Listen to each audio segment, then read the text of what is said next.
الحمد لله رب العالمين والعاقبة للمتقين والصلاة والسلام على من كان نبيا وآدم بين الماء والطين وعلى آله وصحبه أجمعين. إن الله وملائكته يصلون على النبي يا أيها الذين آمنوا صلوا عليه وسلموا تسليما. اللهم صل على سيدنا ومولانا محمد طب القلوب ودوائها وعافية الأبدان وشفائها ونور الأبصار وضيائها وعلى آله وصحبه أجمعين. الصلاة والسلام عليك يا سيدي يا رسول الله وعلى آلك وأصحابك يا سيدي يا حبيب الله. ہر ابتدا سے پہلے ہر انتہا کے بعد ذات نبی بلند ہے ذات خدا کے بعد. دنیا میں احترام کے لائق ہے جتنے لوگ، میں سب کو مانتا ہوں مگر مصطفیٰ کے بعد. الحمدللہ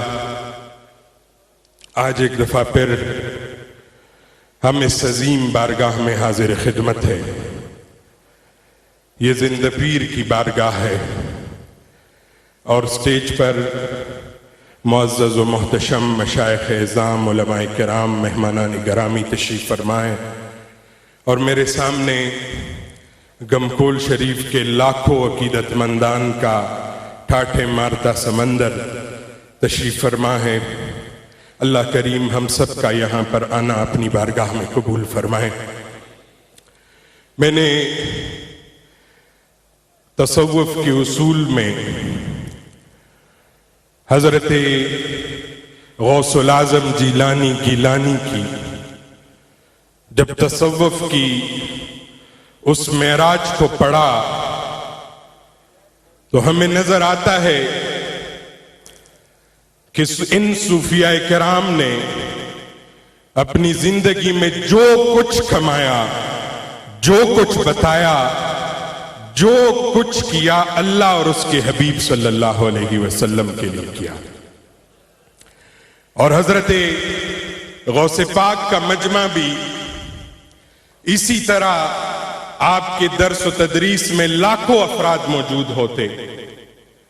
اور تاریخ میں ہے کہ ایک دفعہ بارش برسنے لگی، بغداد شہر میں بارش برسنے لگی، قریب تاکہ غوث العظم گیلانی جیلانی کا مجمع تتر بتر ہو جاتا اور لوگ بارش کی وجہ سے ادھر ادھر بھاگنے پر مجبور ہو جاتے. لیکن حضور غوث العظم نے اس لمحے دعا کے لیے ہاتھ اٹھا دیے، مالک اگر یہ لوگ یہ دنیا میں نے اپنی ذات کے لیے جمع کیے ہیں تو بارش برسا دے اور بے شک مجمع اٹھا دے، لیکن مالک اگر یہ آپ کے اللہ اور اس کے رسول کے لیے جمع ہے تو بارش روک دے. حضرت یحییٰ غوث العظم کے شاگرد ہیں، وہ فرماتے ہیں کہ سارے بغداد پہ بارش برستی رہی، غوث العظم گیلانی کے مجلس میں ایک قطرہ بھی نہیں گرا. یہی انداز تھا. اور پھر میں نے سید الطائفہ حضرت شیخ جنید بغدادی ان کا وہ قول جنہوں نے تصوف کی تعریف بیان کی، آپ نے فرمایا کہ العظمت لامر اللہ والشفقت علی خلق اللہ. اللہ تصوف کی تعریف ہی یہی ہے کہ اللہ کے امر کو بجا لانا اور ان کے مخلوق پر شفقت فرمانا. حضور غوث العظم گیلانی کا بھی یہی انداز رہا. بغداد شہر میں ایک گویا تھا، گانا گانے والا. سنگر لوگ جب عروج پر ہوتے ہیں ان کا ایک الگ انداز ہوتا ہے، ایک الگ نخرہ ہوتا ہے. اس وقت وہ گویا حضور غوث العظم ان کو دعوت دین دیتے، تبلیغ کرتے. آپ فرماتے میری مجلس میں ایک دفعہ آ جائیں.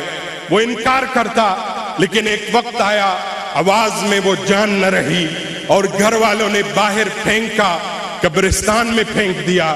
اس وقت حضور غوث العظم نے اپنے جب قسم پرسی کی حالت، قسمہ پرسی میں اپنے غلام کو کچھ ہدیہ دے کر بھیجا کہ اس گویے کے پاس چلے جانا اور میرا نام نہ بتانا.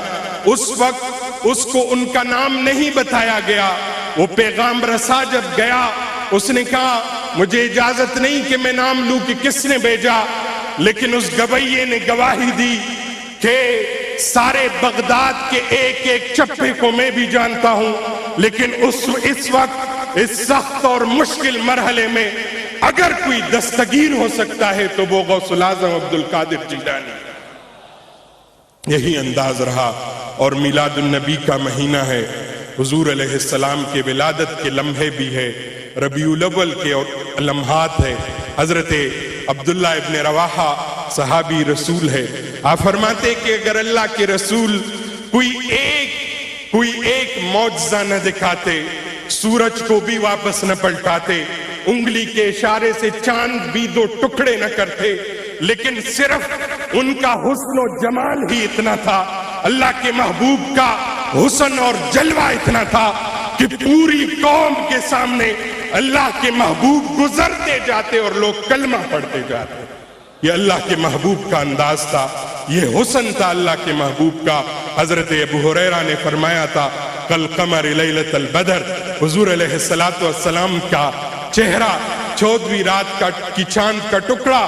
اور پھر خود ہی فرمایا لم ارا قبلہ ولم ارا بعدہ مثلا، نہ ان جیسا پہلے کسی کو دیکھا نہ ان جیسا بعد میں کسی کو دیکھا. اور میں آخری بات کروں گا.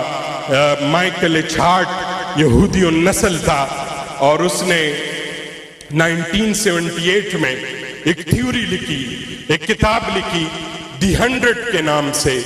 دنیا کے 100 کامیاب لوگوں کا تذکرہ کیا کہ دنیا کے 100 کامیاب لوگ کون تھے.